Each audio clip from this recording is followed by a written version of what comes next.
This car thankfully rolled in off a tow truck.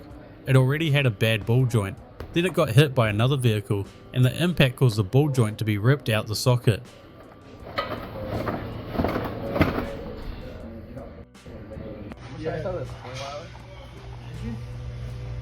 Jesus. Never done a oil change. Customer states a bolt fell out, and now there's a fuel leak. I'd call that more of a fuel waterfall.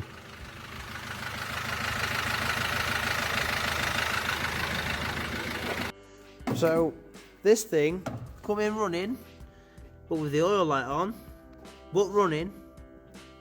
How does this thing start and run? But it's in a new belt. We'll see. Bar and shake it. Ready? Yeah, go ahead.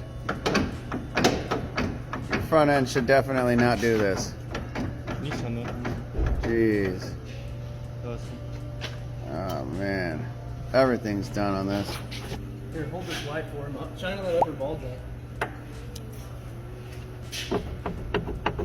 Yeah, this is the meaning of not taking care of your vehicle right here.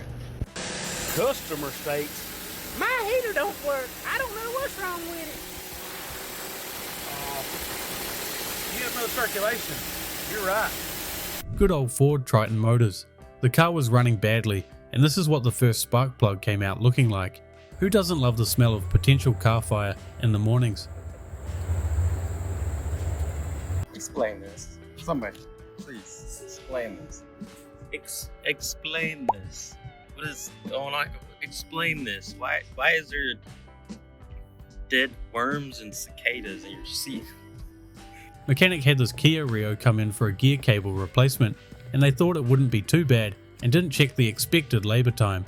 They of course found out the hard way after a while.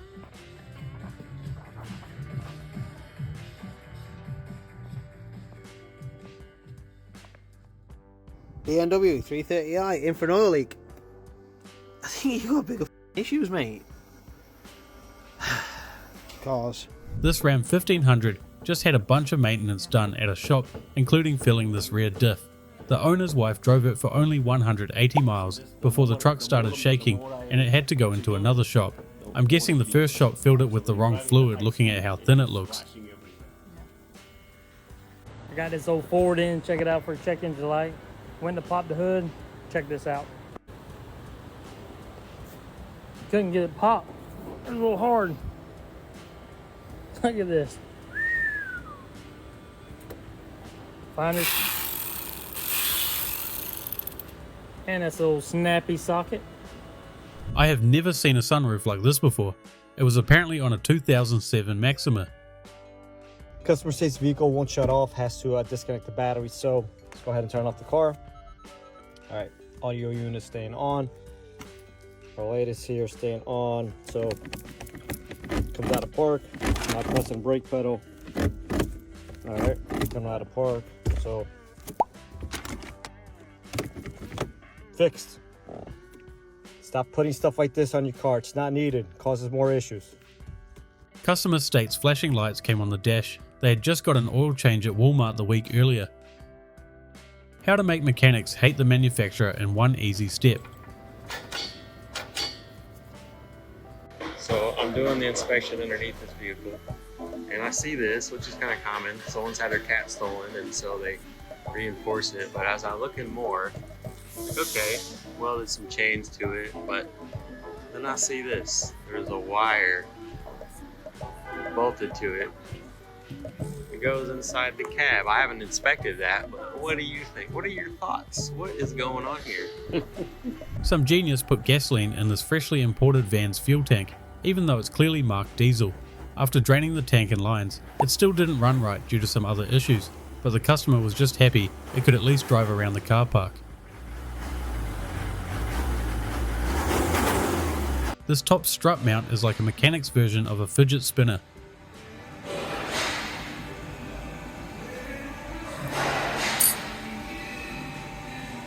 Honda Civic come in for funny noise. Well, they aren't attached. That's the tyre. This one's the same. That tyre's not much better. And then These are the back tyres through to cord.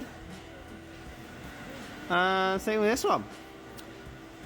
I mean, it's lowered on its absolute arse. I wonder what could be wrong.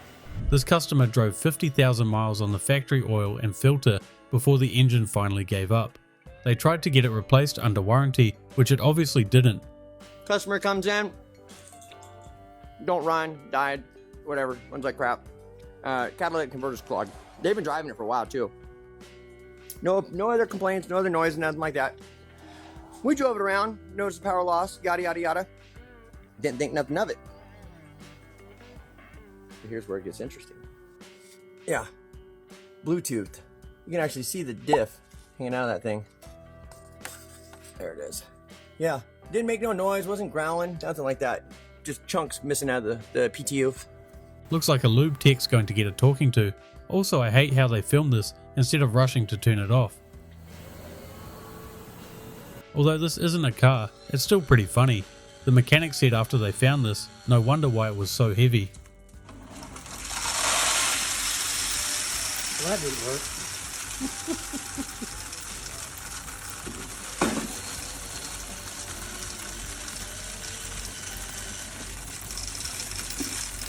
So, 1997 Chevy Blazer, customer states 4-wheel drive is in op. So, first thing I did was start checking vacuum lines. So that was what I was taught was usually the main problem. And I get down to the actuator. It looks like they've replaced the actuator, which okay, cool. It still doesn't tell me about the vacuum line, which is not attached. And it took me a minute to find it. It is right here, tucked away, with a bolt shoved in it.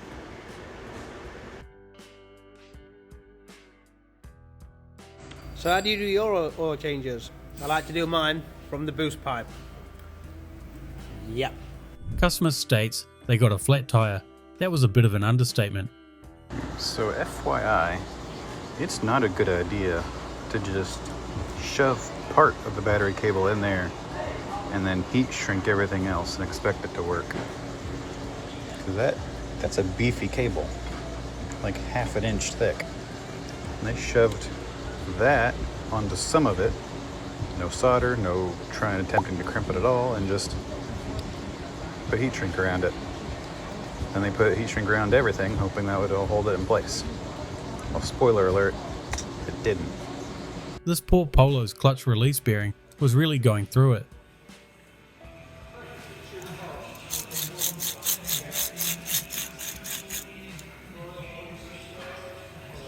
Somehow the Chevy Silverado was still going at 224,000 miles, even though it had a 1/4 inch worth of oil sludge sitting at the bottom of the oil pan. Guessing the first owners took care of it, and whoever's got it now isn't.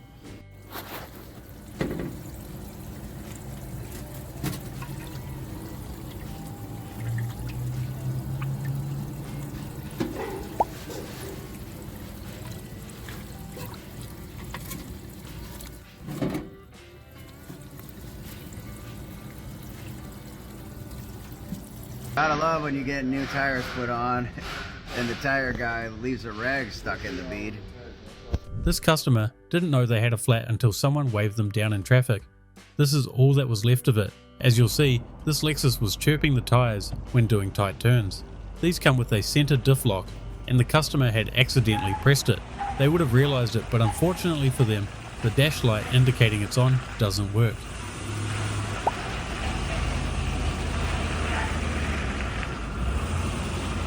So we have a lovely Eco Boom and 2 guesses of what's wrong with it. If you can see, after that dripped on me, that's full. We have no oil pressure. Eco Boom, go bye-bye. I made a mess, popped the filter out. It's clear now, but she definitely wasn't. There's the rest of the belt. Juicy. Customer states the engine's making a ticking noise. The mechanic added 2 quarts of oil and it was barely still on the dipstick.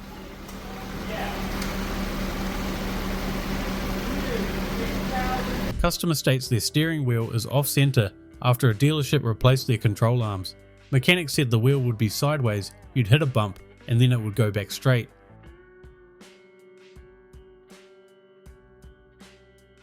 2008 Buick LaCrosse, right? Had a timing cover leak, so they put a timing cover on it, the most high quality Dorman timing cover, and they're like, oh, we need a OEM one because it's not building no oil pressure. Here's the oil filter housing, the extension, right? Whatever, blah, blah, blah. Oh. Is this spring important? Like, that's not supposed to be there, right? That's just, what do the engineers know? They're nothing. A customer sent in this video of their Ram 1500 doing this whenever they hit a hill. Let us know what you think it is in the comments.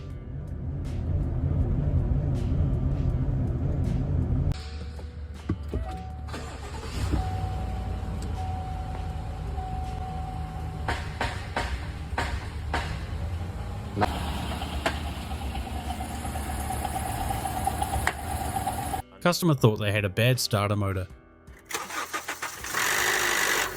Was the classic Honda VTC actuator.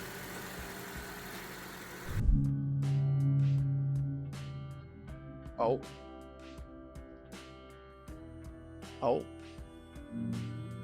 Huh.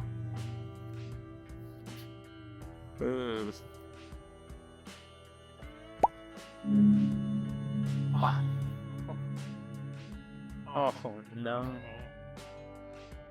Freaking exhausted the old body. Customer states this noise just started out of nowhere and asked if it's bad.